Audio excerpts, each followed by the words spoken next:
हम गोली भी खाने को तैयार हैं, क्योंकि हम देखना चाहते हैं मोदी जी किस हद तक जा सकते हैं। अगर हमें वो जेल भेजना चाहते हैं तो जेल के लिए तैयार हैं, अगर शूट आउट करना चाहते हैं तो हम उसके लिए भी, मरने के लिए भी तैयार हैं। लेकिन याद रखना, गोली खाने के बाद भी तब तक दम नहीं तोड़ेंगे जब तक इस लड़ाई को जीत ना लें। इस लड़ाई को हम जीतेंगे, कि हम लड़ेंगे, हम जीतेंगे।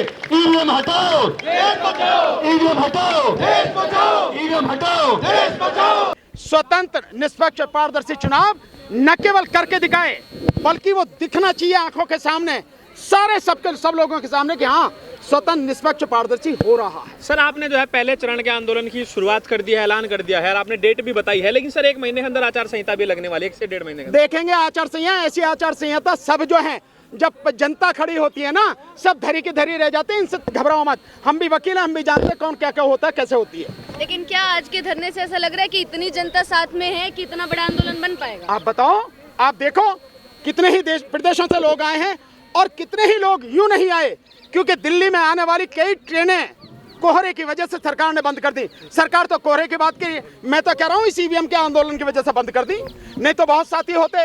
और इसके अलावा ठंड है, इसकी वजह से ये हुआ है। अन्यथा आप मेरे से देखो, आप मेरे से फोन जो आ रहे हैं, मेरे पे मैसेज आ रहे हैं, देश के हर कोने से, हर जिले से, हर लोकसभा, हर प्रदेश से सारे के सारे लोगों के फोन आ रहे हैं। हम जरूर जीतेंगे, विश्वास रखिए, जो मैं कह रहा हूं यह 100% सही है।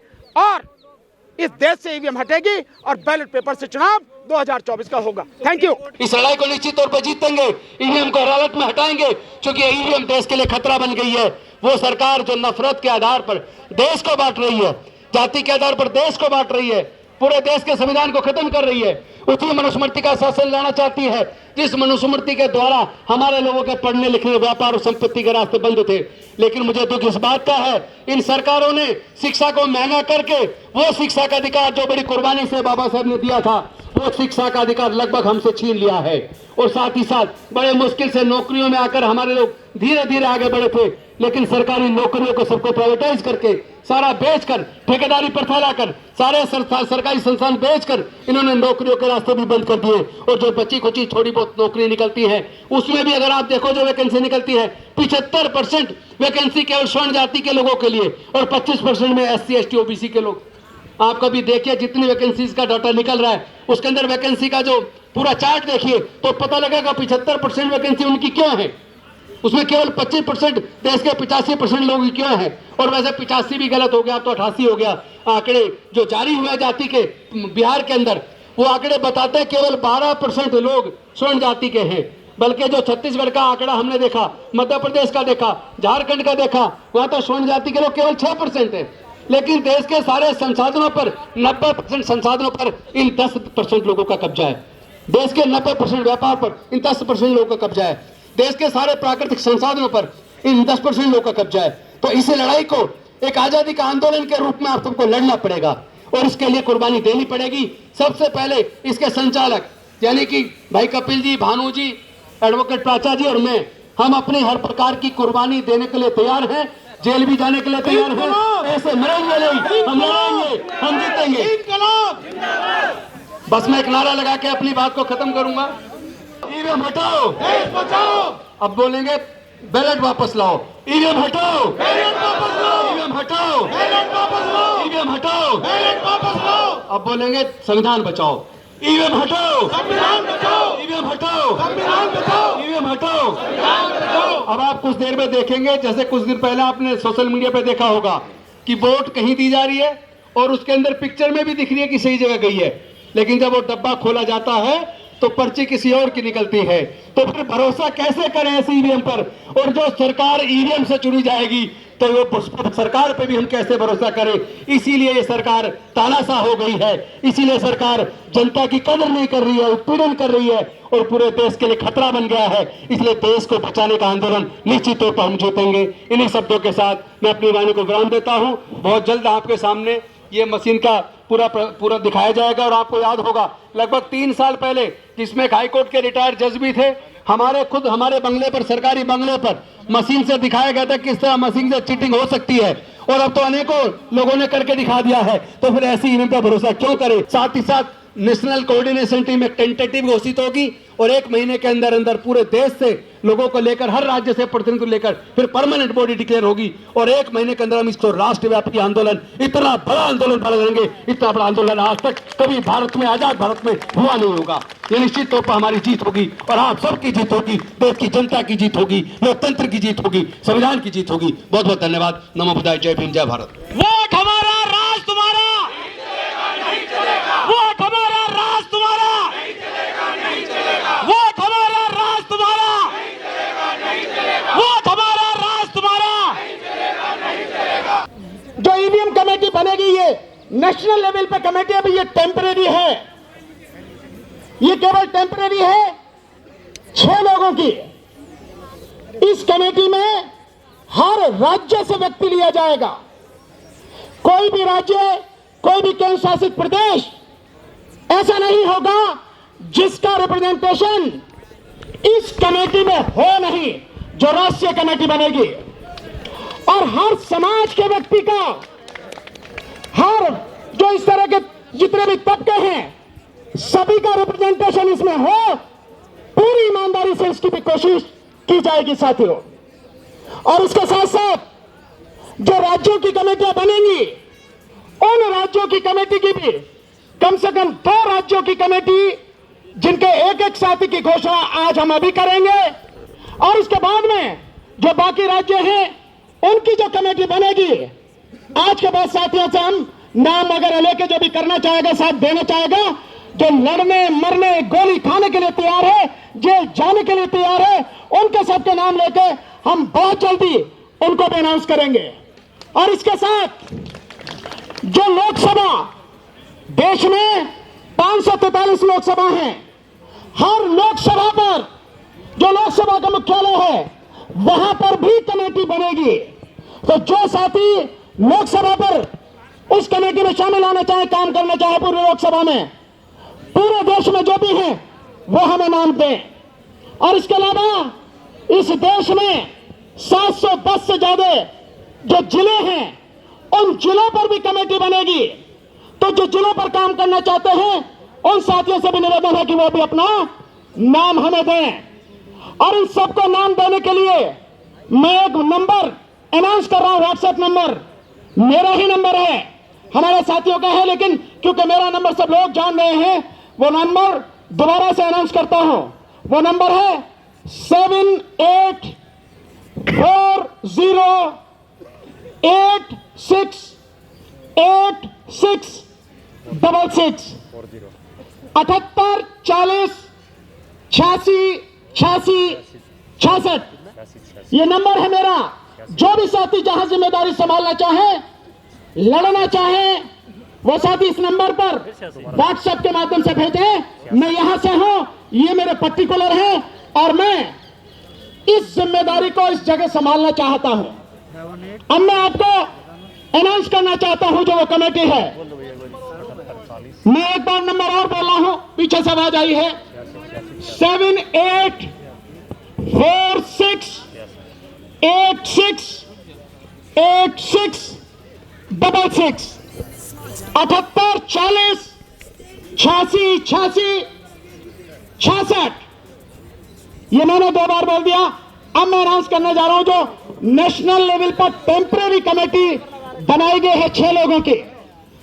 उसमें सबसे पहले हमारे बीच में जो खड़े हैं हमारे क्रांतिकारी साथी आदरणीय भाई एडवोकेट के सुप्रीम कोर्ट के सीनियर एडवोकेट महमूद पराचा साहब, आप सहमत हैं इससे? बिल्कुल। हाथ उठाकर बताइए। हाँ। दूसरा, हमारे साथ इसमें जो रहेंगे, जिनको राजनीति का भी बड़ा अनुभव है, केंद्रीय मंत्री रहे हैं, आदरणीय भाई राजेंद्र पाल गौतम जी, बताइए सहमत है क्या? बिल्कुल। बहुत बहुत शुक्रिया। और इसी बीच हमारे साथ जो कंधे से कंधा मिलाकर ठेकेदारी हटाओ राष्ट्रीय संयुक्त मोर्चा के राष्ट्रीय अध्यक्ष हैं, लगातार संघर्ष कर रहे हैं, आदरणीय डीसी कपिल साहब इंजीनियर, सहमत है? बताइए हाथ उठा के। सारे लोग बताइए हाथ उठा के। इसके बाद हमारे साथ जो रहेंगे उनकी पूरी टीम यहां पर है, लेकिन वो हमारे बीच में नहीं है अभी, पर वो हमारे साथ में रहेंगे। उनसे फोन पे बात हुई है, उन्होंने हमें सहमति दी है। वो हमारे साथी हैं भीमराव अंबेडकर जी, बाबा साहब डॉक्टर अंबेडकर के पोते हैं। बताइए उनसे सहमत है नहीं है? इसके साथ नॉर्थ ईस्ट का रिप्रेजेंटेशन होना चाहिए। तो नॉर्थ ईस्ट से जो हमारे साथी हैं, जो डीआरडीओ में साइंटिस्ट रहे हैं, जिन्होंने विटामिन डी पर बड़ी जबरदस्त रिसर्च की है, जो लगातार संघर्ष में हमारे साथ शामिल हैं, जो मणिपुर और असम से संबंध रखते हैं, आदरणीय हिजाम राजेंद्र सिंघा साहब। बताइए आप सहमत हैं? सिंघा साहब कहां पर हैं जी? और इसके साथ 5 लोग हो गए, और अगर आप अनुमति दो तो छठा मैं भी इसमें शामिल हो जाऊं। भैया सहमत हो कि नहीं हो?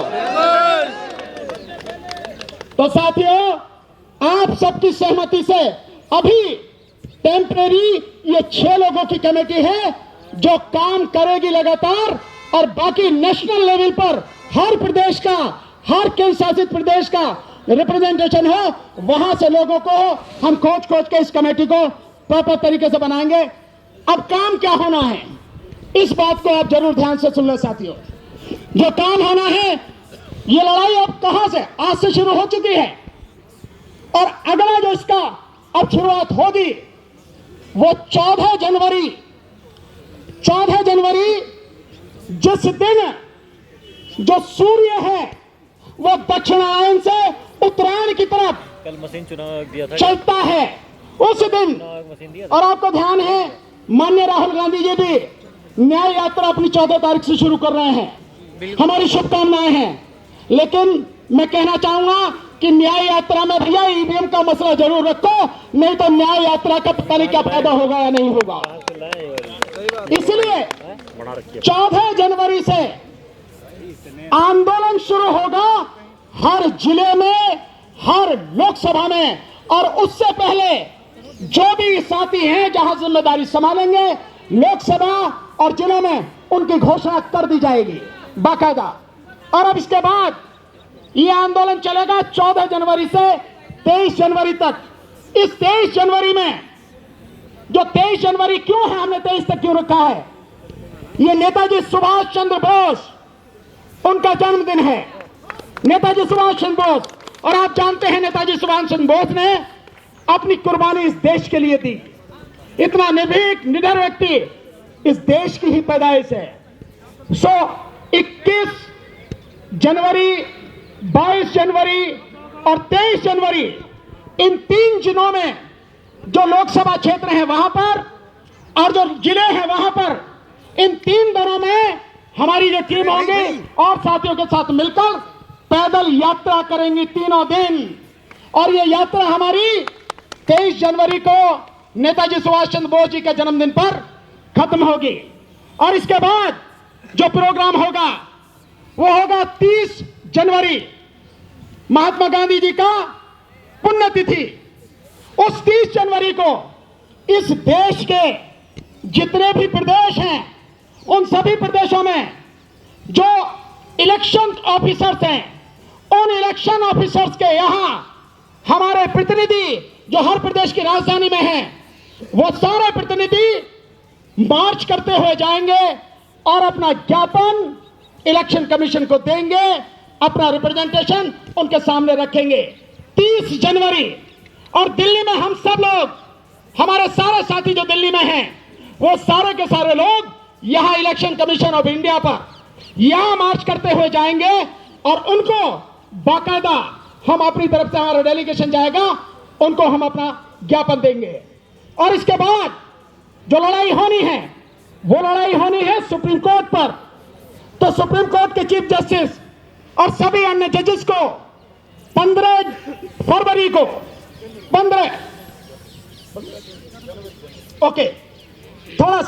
15 जनवरी को हम सारे दिल्ली के साथी, सारे एडवोकेट मिलके इसी 15 जनवरी को सुप्रीम कोर्ट के सामने जाएंगे, और जो ऑनरेबल चीफ जस्टिस साहब हैं, जो और जजेस हैं, उनको हम अपना रिप्रेजेंटेशन देंगे, उनसे रिक्वेस्ट करेंगे कि इस ईवीएम को, इस प्रणाली को, इसकी तकनीक को आप भी नहीं जानते।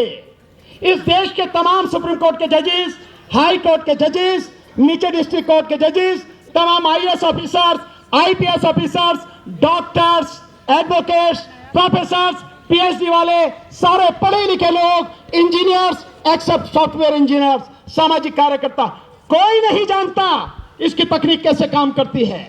कोई नहीं जानता कि ये जो हमारे देश में अपनाई गई है, हम इसको क्यों, जब हमें पता ही नहीं लगती हमारी वोट कहां है, क्यों उसको स्वीकार किए हैं। ऊपर से नीचे जितने भी पढ़े लिखे लोग हैं, जब वो नहीं जानते तो आधी आबादी जो अनपढ़ है वो कैसे जानेगी। और हम सारे के सारे अंधे होकर केवल वोट डाले चले जा रहे हैं। ये हमारी योग्यता पर, हमारे इंसान होने पर, नागरिक होने पर एक बहुत बड़ा प्रश्न चिन्ह है। इसलिए सुप्रीम कोर्ट को हम रिप्रेजेंटेशन अपना देने जाएंगे 15 जनवरी को। यह कार्यक्रम इस तरह से 30 जनवरी तक चलेगा और आपके माध्यम से जितनी भी पॉलिटिकल पार्टियां हैं, आरजेडी और समाजवादी पार्टी और यहां पे अंबेडकर समाज पार्टी और साथ में जो आजाद समाज पार्टी, उनके साथी यहां पर हैं, जो ग्लोबल रिपब्लिकन पार्टी है उनके साथी यहां पर हैं, और भी कई साथी हैं, बहुजन समाज पार्टी के साथी भी हैं। बहन जी से कहना भाई जरूर में, हाँ, वोटर्स पार्टी ऑफ इंडिया वो भी इंटरनेशनल, वो भी हमारे साथ में है। इतने लोग हैं, हम आपके माध्यम से निवेदन करेंगे वो भी सब हमारा साथ दें। सो ये रहेगा, ये कार्यक्रम रहेगा। अगर किसी का नाम लेना रह गया है तो वो इसको अदरवाइज ना लें, परेशान ना हो। सब लोग हैं, जब पूरी लिस्ट आएगी उसमें सब कुछ आएगा कि कौन कौन पार्टियां, कौन कौन संगठन पूरे देश से इसमें शामिल हैं। साथियों, सबका नाम आएगा, किसी का रहेगा नहीं। जो साथ दे रहा है, जो खड़ा हो रहा है, उसकी यहां पर पहचान होना जरूरी है। सब आएगा साथियों, परेशान होने की जरूरत नहीं है।